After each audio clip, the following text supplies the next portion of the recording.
Okay, magandang araw ng Saturday. Flex ko lang yung nagbigay nito sa akin na customer. Wow!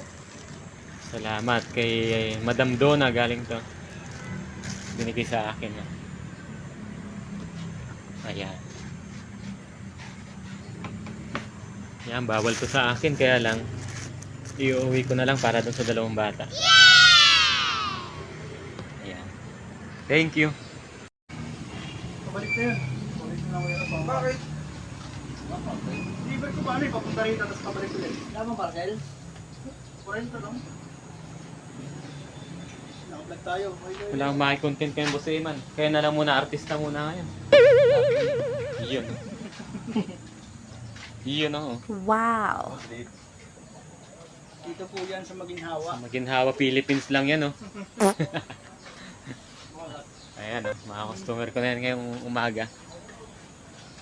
Muna ka man. Sige. Sige. Sabi ko na ba mahal?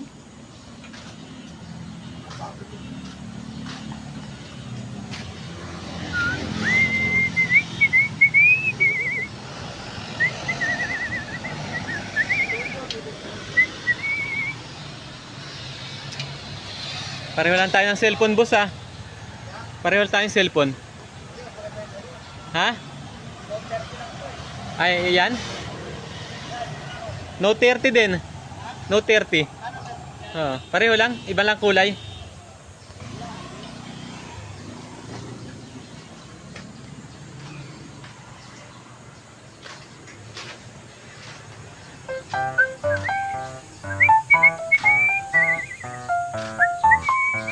May baon si Kuya Mario, no?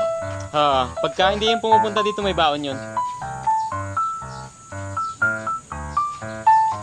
Okay, may ibon na naman. Maliit. Ayan, dito nakalagay yung yelo. Kuya Mario.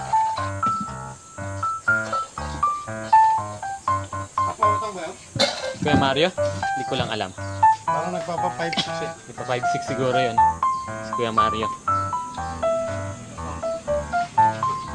Ano ba nga? Kalahati pa. Oo. Ito yung customer kong bumibili lagi ng kalahating lumpia, oh. Si Boss Eman, oh. Kating lumpia. Kalahating lumpia. Ano ba nakakalood yan? Ibibigay ko yung ano ko, Facebook account. Emmanuel Marquez yun, eh. Ito namang isa, Lacson. Parehong sikat yung apelyido, Marquez Lacson. Baero ah. Ah, hindi rin ako. Matapat ako sa ano.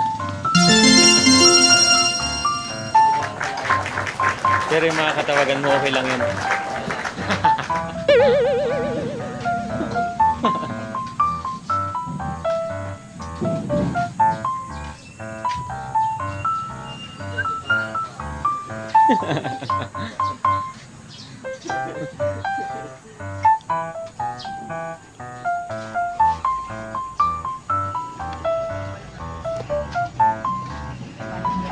Yun, oh. Meron pang customer dumating. Kalahatin din ni Gwanda yung order. Nakapag-video-video ako ngayon. Kunti lang yung tao.